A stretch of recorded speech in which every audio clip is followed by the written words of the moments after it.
Esta noche vamos a hablar del maltrato más exagerado, el maltrato más exacerbado, el maltrato más límite que quizá un ser humano puede vivir o experimentar en las relaciones con los demás. Es el maltrato que perpetran en las relaciones con los demás los individuos aquejados de esa dimensión creciente en nuestra sociedad que denominamos narcisismo. Una sociedad narcisista se las ha arreglado para generar una nueva prole de individuos completamente centrados en sí mismos, completamente solipsistas, completamente validados por la mayor parte de los mensajes sociales circundantes y que, si bien tradicionalmente tenían que esconderse, disimular, encubrir su verdadera característica porque esta no era para nada aceptable socialmente, hoy en día asistimos a una verdadera epidemia de individuos, un tipo de personajes de los que vamos a hablar esta noche que prodigan en sus relaciones con los demás, no solamente parejas, sino también en el ámbito del trabajo y muy especialmente en el ámbito de sus familias, un tipo de abuso, de maltrato que hay que adjetivar como específicamente narcisista, que produce mucho daño, que inicialmente produce la confusión y vamos a ver de qué manera va a provocar la paulatina quiebra emocional de las personas que están una y otra vez sometidas a este trato denigratorio.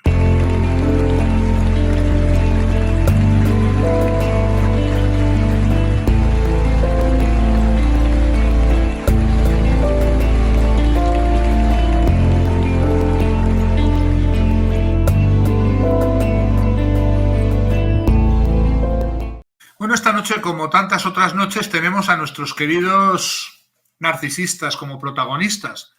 Y pues no hay que irse muy lejos, la verdad. Si queréis saber lo que es un narcisista, no vais a tener que caminar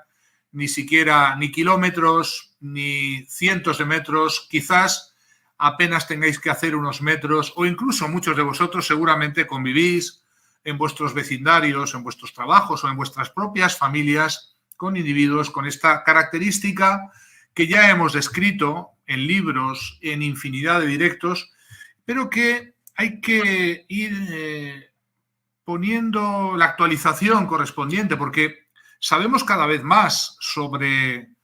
narcisismo debido a que también la evolución de una sociedad cada vez más narcisista nos lleva a tener que profundizar en modalidades distintas, diferentes. El trastorno narcisista de la personalidad, que sí es un trastorno, a diferencia de la psicopatía que hemos descrito ya profusamente, no lo es. La psicopatía es una condición, pero el narcisismo sí es uno de los trastornos denominados así de la personalidad y, por tanto, estamos hablando de una alteración, de una patología, de una reacción a muchas posibles causas que generan este trastorno de la personalidad y que tienen en común generalmente, según la mayor parte de los autores, una base de carencia emocional temprana, producida por diferentes situaciones, a veces traumáticas o a veces de deprivación de afecto o de afecto condicionado o condicional a la realización de ciertas, digamos, de ciertos parámetros de excelencia, de rendimiento, de productividad, que el niño se ve obligado a desarrollar en términos de inteligencia, rendimiento, belleza o dedicación y que van transformando a ese niño paulatinamente en un adulto narcisista. Se sabe desde antiguo que una madre emocionalmente fría o indiferente, o aún peor, una madre sobreprotectora o una madre calculadora y manipuladora de su hijo o de su hija suele generar una herida permanente que se convierte en la vida adulta en causa de mucho sufrimiento para muchas personas. La megalomanía propia de los narcisistas procede de una idea inflacionada que el propio trastorno genera de sí mismos, una idea completamente irreal, que es seguramente la propia, que intenta compensar profundos sentimientos de inadecuación, de no ser válido, de no servir, de no ser digno del amor de los progenitores y que desarrolla al mismo tiempo un poderosísimo sentimiento de envidia hacia los demás y rabia, la rabia narcisista, que después va a tener manifestaciones terribles en las formas más depravadas de maltrato. El origen del narcisismo generalmente hay que buscarlo en experiencias más bien tempranas, un deseo nunca satisfecho y exacerbado de que el niño cumpla con determinados estándares de perfección o de realización, genera internamente la introyección de un guión de vida tóxico consistente en intentar absorber o apropiarse de características míticas, irreales o inalcanzables que nunca llegan a producirse y que, por tanto, siempre dejan la experiencia narcisista por excelencia, que es la experiencia de la frustración, de no poder alcanzar, de no poder llegar, de no poder cumplimentar esas expectativas sobre sí mismo que tiene el narcisista y que presuntamente le plantearían o le entregarían el aplauso, la admiración o la fascinación por parte de los demás. Porque efectivamente el trastorno narcisista de la personalidad, tal y como está definido en la clasificación internacional de enfermedades y trastornos mentales, consiste en una pauta de grandiosidad, de fantasía, de comportamiento completamente arrogante, prepotente, con una falta de empatía y de sensibilidad hacia los demás, pero con una hipersensibilidad a la evaluación que los demás puedan hacer de ellos, y que este trastorno suele hacerse patente desde el inicio de la vida adulta y se suele mantener bastante estable, no voy a decir irreversible, pero sí bastante estable, y que puede producirse y suele producirse en diferentes entornos. Las manifestaciones del narcisismo no son exclusivamente en el ámbito familiar o de pareja o laboral, prácticamente es un patrón de comportamiento que afecta todo el orden de la relación social con los demás. De ahí que cabe definir el efecto de este trastorno en los demás como un efecto de toxicidad, de nocividad psíquica, que obviamente tiene como primer protagonista ese trastorno interno que sufre el narcisista, pero que tiene también secuelas y que tiene obviamente un impacto destructivo en los demás, como se puede observar habitualmente entre aquellas víctimas que atendemos después de relaciones por años sin término con este tipo de personajes. Para ser un narcisista, según la descripción de la DSM-5, hacen falta al menos 5 de las siguientes características que yo voy a recordarte por si las quieres tener en cuenta, por ver si acaso puedas ser un narcisista o tener en tu vida alguno de estos narcisistas denominados así encubiertos o clandestinos o secretos. De estas 9 características que os voy a leer, según la DSM-5 habría que tener 5, al menos 5. Lo cual, pues para empezar hay que decir que esas 5 pueden ser de entre las 9 muy distintas y que la heterogeneidad dentro del narcisismo es muy grande y por eso es importante que sepáis captar el núcleo esencial a la hora de poder evaluar y discernir si esta condición se da en alguno de vosotros para solicitar la ayuda correspondiente. Ya veremos de qué manera se puede y el pronóstico tan pesimista que puede tener la terapia con un narcisista, pero obviamente posible es, o también para poder diagnosticar o poder daros cuenta de si alguien a vuestro alrededor presenta esas características. La primera característica es que el sujeto posee una idea grandiosa, absolutamente irreal, fantasiosa de su propia importancia, de su propia valía, de sus propias habilidades, de sus propias destrezas, de lo que realmente merece en la vida. Y digo que es una idea grandiosa y por tanto fantasiosa porque en esta primera característica del narcisismo encontramos una fantasía que no tiene concreción en ninguna realización o desempeño real o efectivo del sujeto. Esta idea de sí mismo tan inflactada, tan grandiosa, es imaginaria. Es una verdadera mitomanía del yo, una imaginación completa, pero que intentan colocar a los demás y cuando no lo consiguen, por eso reaccionan con esa frustración y sobre todo la rabia característica del narcisista. La segunda característica de los individuos narcisistas es que les absorben fantasías de éxito ilimitado, de poder ilimitado que proyectan en sus relaciones y muy especialmente en sus relaciones más íntimas y en sus relaciones laborales. Ese éxito ilimitado, esa fama, esa notoriedad que pretenden o que buscan son obviamente fantasías y buscan compensar la verdadera vivencia profunda y oculta del narcisista, que es lo contrario, una vivencia de pobreza, de inadecuación, pero que quieren mantener secreta, clandestina y oculta a la vista de todos los demás. La tercera característica es que estos sujetos se consideran únicos, originales, genuinos,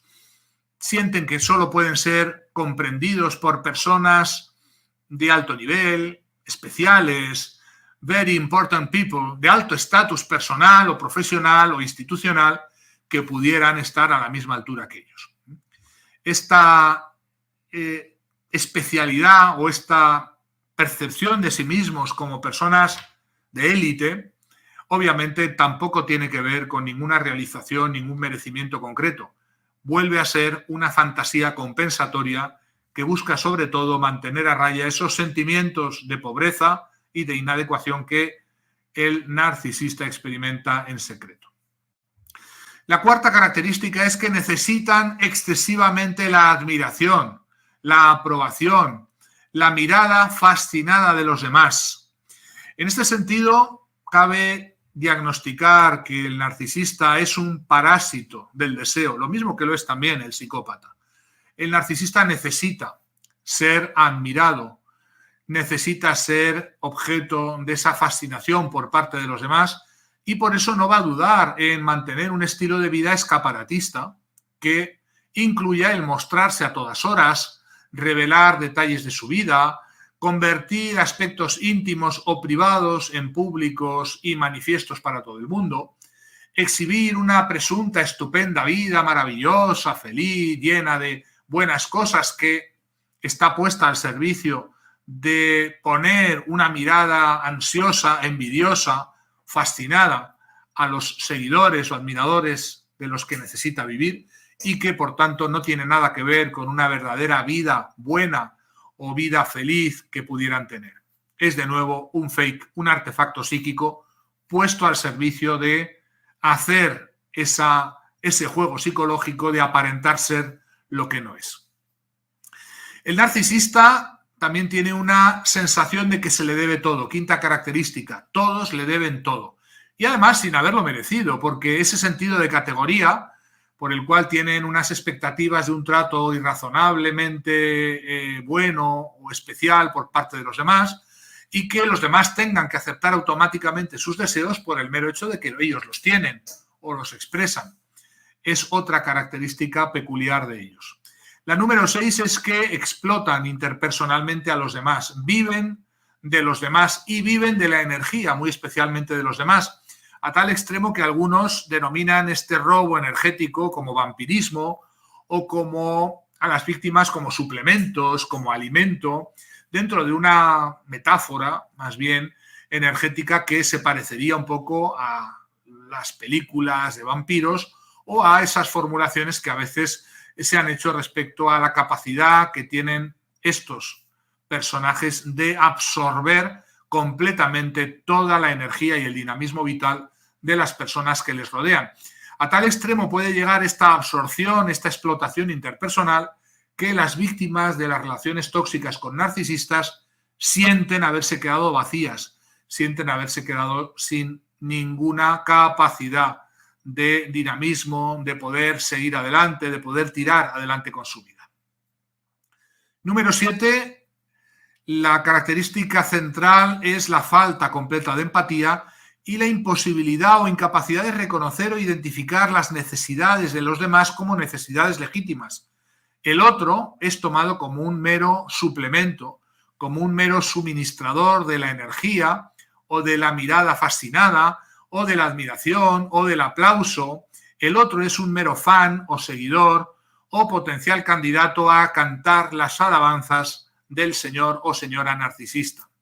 En el caso del narcisista encontramos que esta conducta de no poder ver o no poder discernir o no poder sentir que los demás son seres humanos igual que ellos, por tanto, les lleva a carecer completamente de la más mínima compasión o de la más mínima capacidad de verificar emociones o sentimientos tóxicos o negativos que puedan experimentar los demás debido a sus conductas. Y por eso esa falta de empatía se convierte en la relación con los narcisistas en una implacabilidad. Número 8. Suelen envidiar secretamente a los demás, suelen compararse secretamente con todos y en esa comparación siempre salen desfavorecidos, aunque no lo reconozcan, aunque no quieran aceptarlo. El narcisismo vive transido por sentimientos de envidia, los que viven en lo profundo y los que proyectan exteriormente sobre los demás, que según ellos son los que les envidian y por tanto serían culpables o reos de esa mala conducta por intentar emular o envidiar las maravillosas características que tiene ese narciso. Y finalmente la número 9 es que manifiesta actitudes y sobre todo comportamientos que son completamente arrogantes, soberbios, orgullosos. Esa conducta externa que parece un plus de autoestima y que ya hemos explicado muchas veces en el canal, obedece a todo lo contrario, a un déficit profundo de autoestima. De ahí que las emociones predominantes sean la arrogancia, la ira, la frustración y el resentimiento en general contra todos los seres humanos que obviamente no son capaces de reconocer al maravilloso ser humano que hay en estos narcisistas. Quien no reconoce o duda de su valía, o de su capacidad, o de sus competencias, o de su belleza, o de aquello en lo que el narcisista quiera competir, son personas que merecen el castigo, que merecen ser castigadas por no aceptar o no someterse al dictado de esas exigencias completamente irreales, irrazonables que los narcisistas plantean en sus relaciones con los demás. Vivimos en un mundo narcisista, en una sociedad narcisista, lo cual significa de individuos transidos por este trastorno que viven de espaldas a su verdad y por tanto viven aparentemente vidas que simularían ser felices, simularían estar llenas de buenas cosas, simularían tener una plenitud existencial y un dinamismo que ciertamente no tienen en la realidad. Y este es el drama del narcisismo 2.0 del que estamos hablando esta noche. Si te acabas de incorporar, te recuerdo que esta noche estamos hablando de las nuevas formas de narcisismo y de este nivel absolutamente mayúsculo de maltrato que prodigan los nuevos narcisistas en un mundo donde se les ha terminado acogiendo y aceptando como animales de compañía. Es decir, estamos hablando de una sociedad que ya no distingue la normalidad de algo que tradicionalmente se ha considerado un trastorno de la personalidad y además uno de los trastornos más tóxicos que existen para los demás, para aquellos que conviven con estos narcisistas. En este narcisismo 2.0 estamos asistiendo a una validación a través de todo tipo de mensajes que la propia sociedad emite, mensajes complacientes o mensajes incluso que favorecen y fomentan el estilo y el modo de vida narcisista. Todo lo que el narcisismo antiguamente se esforzaba por encubrir, hoy en día ya no lo encubre. Y el narcisista de turno, el narcisista 2.0, es alguien que presume de su coquetería, presume de su estilo de vida parasitario y oportunista, presume de su egoísmo, presume de cómo es capaz de engañar astutamente a los demás cuando estos se dejan engañar, presumen de comportamientos de falta de modestia, de falta de humildad, que tradicionalmente la sociedad castigaba y penalizaba severamente. Hoy en día podéis considerar en la mayoría de los programas televisivos y de los modelos sociales cómo se plantea de un modo descarado la arrogancia como un estilo de vida, el abuso de debilidad como una forma de aprovechamiento inteligente y la astucia y el oportunismo, la capacidad de timar y de engañar o engatusar a los demás como una habilidad social digna de encomio. El narcisismo 2.0 provoca un sufrimiento enorme a muchísimas personas que además caen en la trampa de experimentar equivocadamente que la vida del narcisista es estupenda, maravillosa y de querer emular a ese trastornado que es el narcisista y querer de alguna manera parecerse en lo más a él o a ella. Tenemos como las grandes profesiones deseadas por la mayor parte de los jóvenes hoy en día, llegar a ser youtubers o influencers, personas que tengan un impacto en los demás a cambio de obtener seguidores, fans, likes. Estamos hablando de redes sociales que, como ya hemos descrito en otro directo de este canal, favorecen, validan lo que tradicionalmente eran formas muy cuestionables de ser y de estar en sociedad en la relación con los demás. El narcisismo 2.0 provoca un tipo de maltrato y de abuso terrible que vamos a intentar discernir y también explicar, porque la mayoría de las víctimas no encuentran el modo de comprender el por qué les ocurre esto y, sobre todo, tampoco encuentran el modo de zafar de esas situaciones. El narcisista tiene casi siempre la necesidad de salir a flote a base de hundir a los demás. Esta quizás sería la característica del narcisista típico, que para intentar encubrir y protegerse de su verdad profunda necesita hundir la autoestima del otro. Por tanto, son rematadamente peligrosos a la hora de desarrollar en su comportamiento social una demolición sistemática de la autoestima de los demás. Si tienes un narcisista en tu entorno, si tienes un jefe narcisista, un compañero narcisista, una pareja narcisista, probabilidades hay de que tu autoestima esté en estos momentos bajo cero. Y lo observamos sistemáticamente en las mediciones que hacemos al inicio de la psicoterapia cero, en ese indicador que medimos en la personalidad de las víctimas de autoestima, solemos encontrar niveles autoestima bajo cero, niveles nimios. Personas que sí habían podido tener en sus vidas buenos niveles, aceptables niveles de autoestima y que sin embargo la han perdido a base de tener una relación habitual con alguien centrado, obsesionado día y noche con, para poder sobrevivir él o ella, hundir en la miseria lo que esa persona es. Y hundir en la miseria significa denigrar, significa comparar en el sentido más negativo a la víctima de ese abuso con los demás para encontrarle siempre sistemáticamente defectos. Encontrar el modo y manera de encontrar que todo cuanto hace, todo cuanto dice, todo cuanto piensa es un error.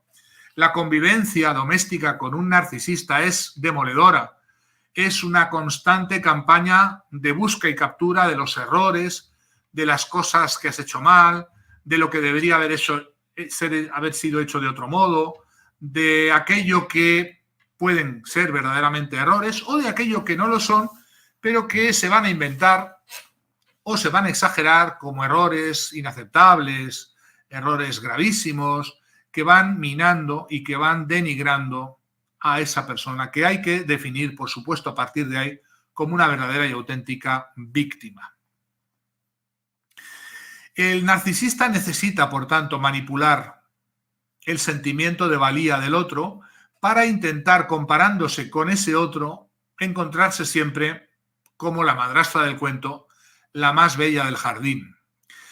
El narcisista se mira en un espejo que es el otro, los demás en general, y en ese espejo siempre se encuentran deficitarios porque nada de lo que consigan, y no importa a cuántas personas adelanten en belleza, en capacidad o en virtud, siempre hay otros a los que no pueden adelantar o vencer. Y por eso la posición de ventaja narcisista, a pesar de que pueda ser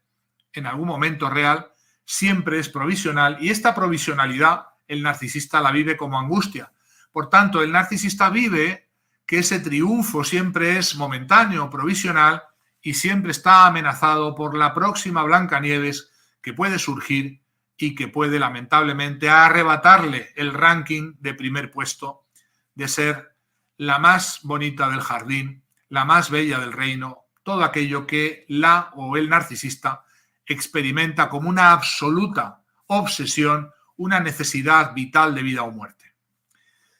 Obviamente esa experiencia de obsesión por ganar a los demás, por adelantarles, por mantener la eterna belleza, la eterna juventud, la capacidad sobre los demás, la realización o la fama o la notoriedad o a veces el poder y la riqueza, fetiches en los cuales enseguida se enreda todo narcisista, porque son los más peligrosos y son los que conducen lamentablemente directamente al lado oscuro. Esa posición de precaria victoria garantiza que no importa lo que esté ganando o en lo que esté ganando, el narcisista en lo profundo sigue sufriendo, sigue pensando que está amenazado, y esa sensación de amenaza le lleva a desencadenar todos los ataques preventivos contra todos aquellos que real o presuntamente vienen a arrebatarle su primer puesto. El narcisista, como buen manipulador, aprende a manipular el sentimiento de valía de los demás y se dedica concienzudamente a devastar y destruir todo aquello que pueda haber de bello, de feliz, de vital, dinámico en la vida de la que se va a convertir en su víctima. El narcisista necesita destruir para sobrevivir, necesita hundir para sobresalir, necesita sentirse alguien y para ello hacerle sentirse nada al que tiene delante. Necesita una dedicación, atención constante por parte de los demás, con lo cual lleva o conduce a que los demás pierdan la atención y la dedicación de sí mismos. Y cómo no, necesitan un protagonismo absoluto en todo, el niño en el bautizo, el novio en la boda y el muerto en el funeral, para evitar que nadie más pueda concitar el protagonismo, siquiera la atención por parte de los demás. El narcisista es celoso de la atención y el protagonismo de los demás y en ese sentido hace el ridículo, puesto que todo el mundo se da cuenta de que esa pretensión de protagonismo completamente infantil o infantiloide tiene bases en una compulsiva necesidad de sobresalir, de presumir, de exhibir facultades que lamentablemente al final no pueden ser exhibidas, y obviamente el narcisista al final, generalmente de manera habitual, hace el más profundo de los ridículos a nivel social. El narcisista vive en una permanente mentira y esta es quizás la característica que la psicoterapia cero debe trabajar con estos cuando aparecen de vez en cuando por la consulta, puesto que esa mentira en la que vive debe dar paso para la curación del narcisismo, una verdad que es hiperdolorosa, una verdad que no es fácil que el narcisista acepte porque generalmente ha vivido toda su vida de espaldas a ella y ha montado todo el tenderete falso de su vida en torno a esa mentira. El tenderete, los 4 palos del sombrajo con los que mantiene esa falsa autoestima ante los demás, se ve amenazado, amenaza ruina desde el momento que el psicoterapeuta le expone frente a la verdad de su escasa valía, de su escaso sentimiento de valoración o validación, de su profunda mendacidad interna y del grado en que desde esas mentiras está produciendo el daño, el dolor en los demás, incluidas sus parejas, sus hijos, las personas que tiene alrededor y, como no, también sus compañeros de trabajo. La moral del narcisista va a terminar afectada también de todo esto, puesto que la única moralidad o criterio, si queréis, regulador y ético interno que conoce es que todo aquello que beneficia a su estatus, su imagen, su poder, el podium en el que se ha subido, es válido per se. No importan los medios que se consigan que se utilicen para conseguir ese fin, esa validación va a poco transformando al narcisista en un ser perverso, en el sentido que ha pervertido su criterio moral y lo ha desviado de lo que sería razonable, que es buscar lo bello, lo verdadero y lo justo para él y para los demás. La verdad última que la psicoterapia tiene o reserva al narcisista le lleva a tener que aceptar que esos criterios morales con los que lleva viviendo toda la vida no son sino una absoluta inmoralidad basada en el centramiento egoísta en sí mismos, en la desconsideración del otro como un próximo, como otro ser humano igual, como un igual al que hay que respetar en su dignidad, en su derecho, en su integridad física y psicológica y, por tanto, comenzar a desactivar, si queréis, desvestir toda la tramoya, todo el entramado que ha ido construyendo y que le mantienen de una manera falsa, de una manera artificial, de alguna manera de espaldas a la verdad y a la realidad, y que le llevan obviamente a vivir más cada vez en una mentira que más cada vez le cuesta energía, tiempo y esfuerzo en que nadie note. El narcisismo es una enfermedad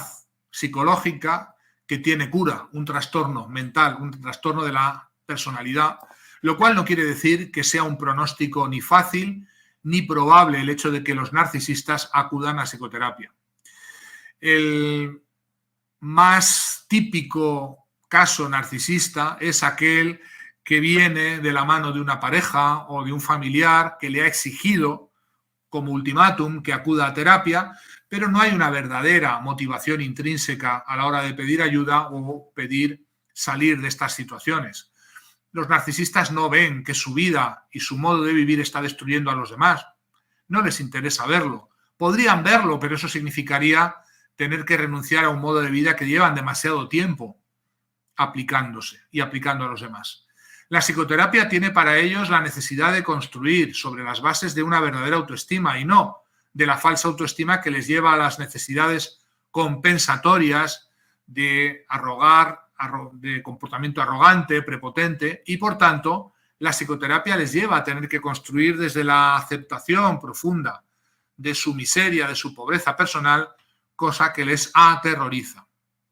Y finalmente, el trastorno narcisista de la personalidad es un trastorno egosintónico que lleva a que quien lo sufre no siente un displacer inmediato, no siente malestar, no siente como otras personas que acuden en ayuda, buscando ayuda a la psicoterapia, no están ante un problema que, por decirlo así, les moleste, no les aprieta el zapato, no tienen ninguna incomodidad, más allá quizá el hecho sí de que muchas víctimas se quejan de ese comportamiento, sus hijos, sus parejas, sus familiares, sus compañeros de trabajo, sus subordinados, pero esto obviamente no es algo que les preocupe lo más mínimo.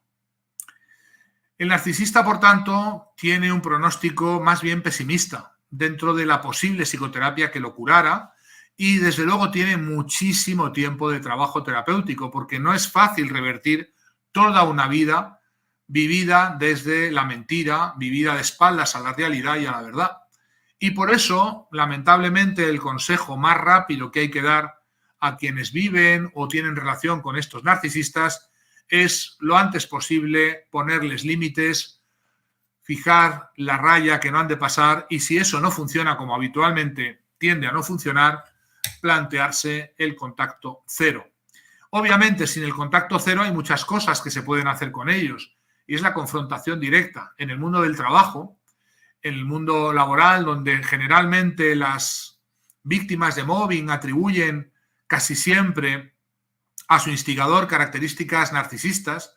Generalmente quien acosa laboralmente, quien practica el mobbing es un jefe narcisista, un jefe mediocre, a la defensiva, que vive en la mentira de su propia falta de adecuación o de aptitud para el puesto y que pretende convertir a la víctima en un chivo expiatorio a base de robarle la fama, la reputación profesional, arrinconarla, generar un chivo expiatorio interno para encubrir su propia mediocridad y sus propios errores como manager, como jefe, como trabajador,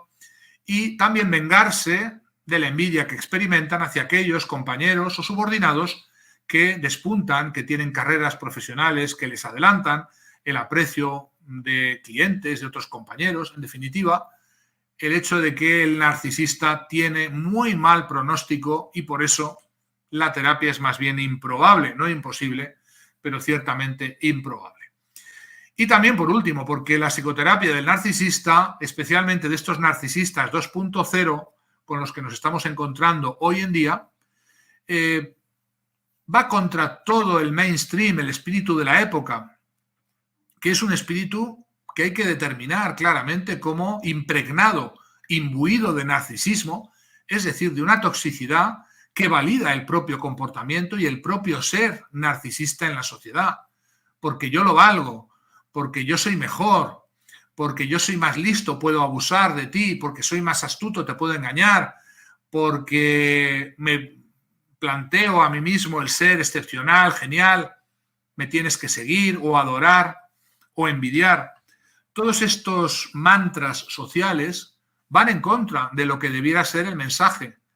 real de la verdad que la psicoterapia cero tiene para el narcisista. Y por tanto la probabilidad es muy baja de que estos individuos recalen en los procesos de psicoterapia y acepten la dolorosa terapia, que es un camino, una verdadera travesía del desierto, un verdadero vía crucis, que consiste básicamente en la demolición de toda esa falsa construcción de sí mismo que el narcisista ha construido y que desgraciadamente, si todo sigue igual, seguirá practicando forever and ever. De ahí que las víctimas, más tarde o más temprano, de estos comportamientos se ven abocadas a tomar decisiones radicales, decisiones que significan a veces una decisión puesta para salvar la vida, para poder sobrevivir meramente, decisiones radicales que van desde apartarse por completo de la vida de esas personas, dejarlas o practicar el famoso contacto cero para verse libres de todas las maquinaciones y manipulaciones en sus relaciones que practican sistemáticamente los narcisistas.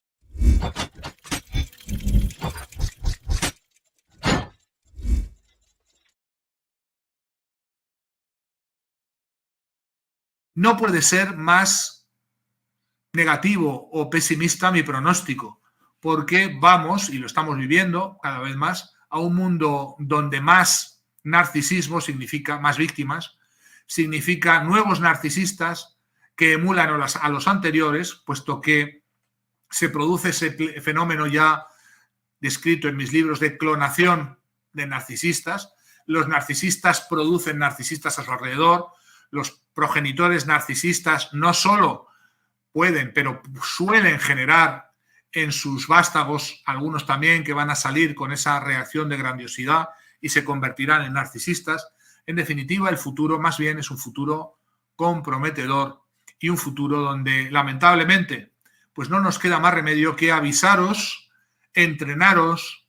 informaros a las que podéis ser las víctimas y evitar que también vosotras en algún momento caigáis en la trampa de emular comportamientos que parecen modélicos, que parecen estupendos, maravillosos, que todo el mundo aplaude, que todo el mundo valora o valida, pero que conduce directamente a la pérdida de tu yo, a la pérdida de tu felicidad, a la pérdida del dinamismo vital y, cómo no, a la aparición de personas que sin ninguna duda se van a convertir en tus víctimas. Si estás en esa tesitura de pasarte al lado oscuro, no lo hagas. Recuerda que hay siempre elección, hay siempre libre albedrío y que, por supuesto, con la información y la ayuda necesaria, también, aunque seas narcisista, puedes salir de ello. Si quieres, obviamente puedes.